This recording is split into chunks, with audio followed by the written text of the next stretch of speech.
जी, अस्सलाम वालेकुम। Welcome to Pakistan Stocknetic. उम्मीद है कि आप तमाम दोस्त खैरियत से होंगे और आज का दिन भी ट्रेडिंग के हवाले से अच्छा गुज़रा होगा। कल ये हमने एक वीडियो अपलोड की थी। तकरीबन काफ़ी दोस्तों ने ये वीडियो देख रखी है। इस वीडियो के अंदर जो था वो हमने इस बात का ज़िक्र करने की कोशिश की थी कि स्टेट बैंक के गवर्नर साहब की जो प्रेस कॉन्फ्रेंस थी, उन्हों उस प्रेस कॉन्फ्रेंस के अंदर उन्होंने इस बात का इशारा दिया था कि वो कमर्शियल बैंक्स जो हैं, उनको शायद उतना टाइट ना करें जितनी हमारी तवक्को थी। अब उसकी वजह से उसका जो शाखसाना है वो ये निकला कि आज अगर आप मार्केट का जायज़ा लें तो सबसे ज़्यादा जो पॉइंट्स डाले हैं 290 300 पॉइंट्स जो हैं, वो सिर्फ़ और सिर्फ़ कमर्शियल बैंक्स के हैं। इसका मतलब ये है कि एक तो कमर्शियल बैंक्स ने तकरीबन कोई 100 अरब रुपए के करीब जो है वो उन्होंने कमाया है, जो इन्होंने डॉलर्स की हैंकी-पैंकी की है। और इसके अलावा अब जो मज़ीद उनको रिलैक्सेशन दी जाने लगी है, कि मेरा ये ख़्याल है कि उनको कोई थोड़ी बहुत सिर्फ़ पेनल्टीज़ दी की जाएँगी, जिसके बाद ये फिर दोबारा अपनी ही उसी आबो-ताब के साथ जो है वो काम करेंगे। तो आज पूरी मार्केट का आप जायज़ा लें, तो सबसे ज़्यादा जो किरदार है वो हमें कमर्शियल बैंक्स का नज़र आता है।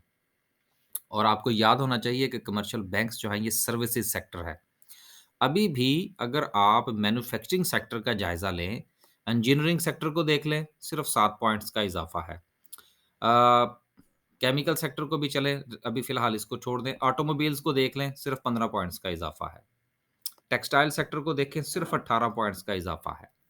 तो लिहाज़ा सर्विसेज़ सेक्टर जो है और उसके साथ-साथ पावर जनरेशन जो है, वो अभी भी मेरी नज़र में अट्रैक्टिव है और आने वाले दिनों में ये जो चीज़ें हैं, ये मज़ीद फ्लरिश करेंगी। अब चलते हैं मार्केट का थोड़ा-सा जायज़ा लेते हैं और फिर इस पर थोड़ी-सी मज़ीद बात करेंगे। आज माशाल्लाह से मार्केट ने जो है वो 700 तो नहीं, मेरा ख़्याल इसको 1000 पॉइंट्स ही समझना चाहिए।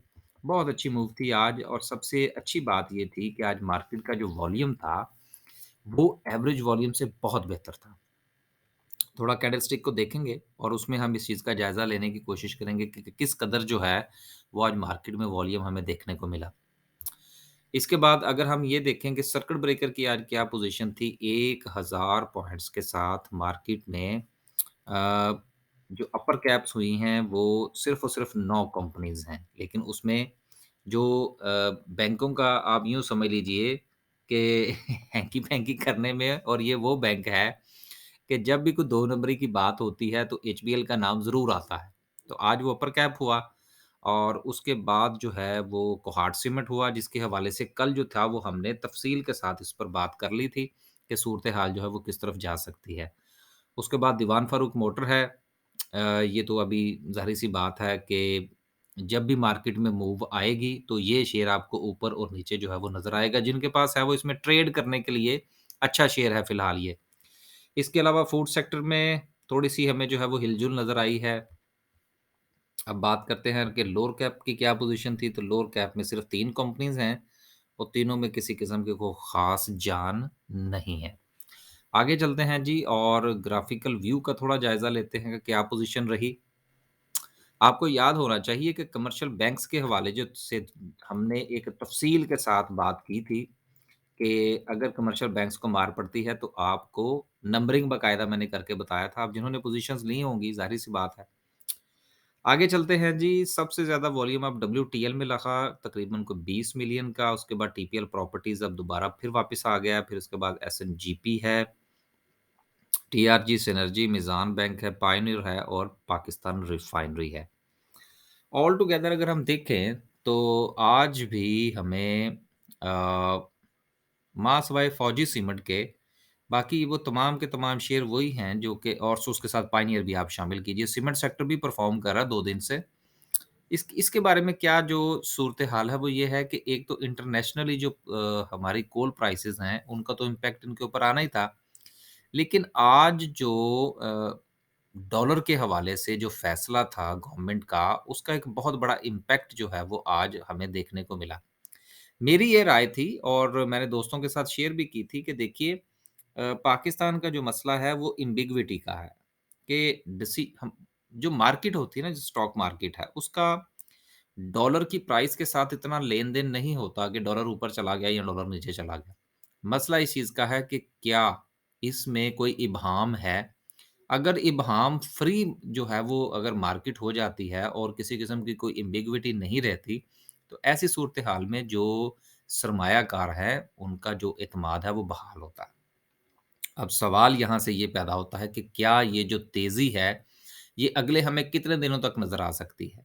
तो मेरी जो ज़ाती राय है वो ये है कि फ्राइडे तक हमें ये सूरत-ए-हाल जो है ये एक अच्छी मूव अगले 2 दिन जो है वो मज़ीद मिल सकती है।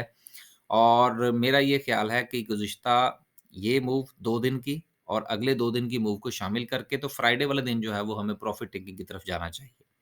आज भी जो था वो मेरी तरफ से अपने दोस्तों को यही जो थी वो गुज़ारिश थी कि आप इंतज़ार फ़रमाइए और अभी मज़ीद जो है वो आपने कोई चीज़ सेल नहीं करनी, अभी आप इसको होल्ड रखें और मंडे तो को फिर सॉरी मंडे को जो है वो इंशाल्लाह हम अपनी कोई प्रॉफ़िट टेकिंग का कोई मोड बनाएँगे या फ्राइडे के दूसरे सेशन के अंदर हम देखेंगे। अब थोड़ा ये देख लेते हैं कि कमर्शियल बैंक्स ने 300 पॉइंट्स डाले हैं, तो कमर्शियल बैंक्स की ओवरऑल सिचुएशन जो है वो क्या है? लेकिन इस सारे मरहले के अंदर आपने पावर जनरेशन को नहीं भूलना।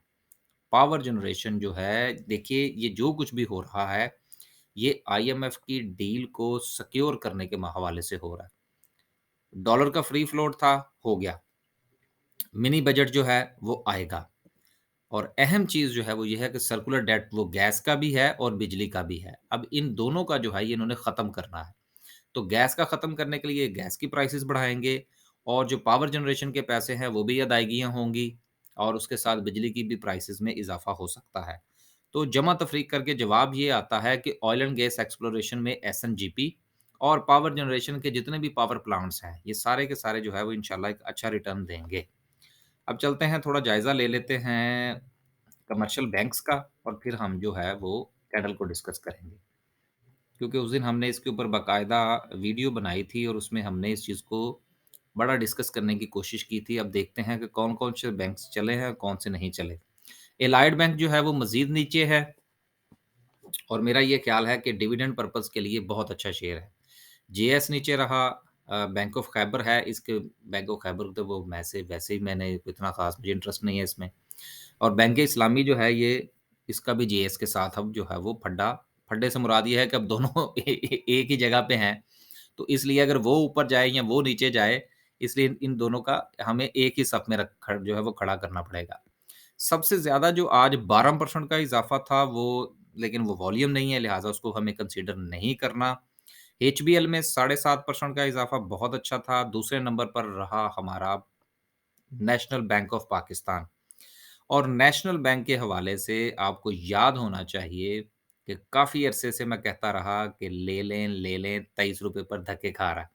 अब जिसने तो खरीदा है, वो सुकून करें और यशी करें। ये इंशाल्लाह बड़े आराम से 27, 28, 29 मेरा ख़्याल है 30 तक भी इसको जाना चाहिए। लेकिन 30 तक का इंतज़ार किए बगैर जो है वो हमें प्रॉफ़िट टेकिंग इसमें 15-20% कर लेनी चाहिए।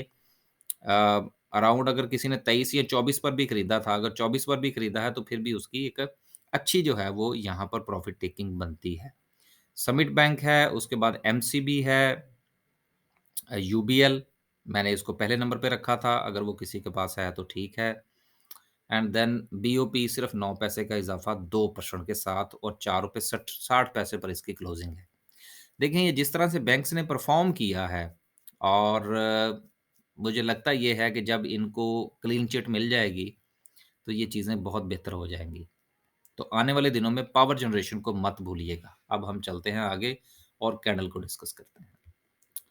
कैंडल की बात करें तो जी कैंडल में आज जो सूरत-ए-हाल रही, उसमें ये कल जो था वो हमने डिस्कस किया था कि 40,000 की जो रेजिस्टेंस है, वो मार्केट को सामने आ सकती है और आज मार्केट ने वहाँ पर थोड़ा रेज़िस्ट किया और वहाँ से नीचे क्लोज़िंग दी। तो कोई बात नहीं, 7 साढ़े 700 पॉइंट्स का इज़ाफ़ा था, इसको इतना कंसीडर नहीं करना चाहिए।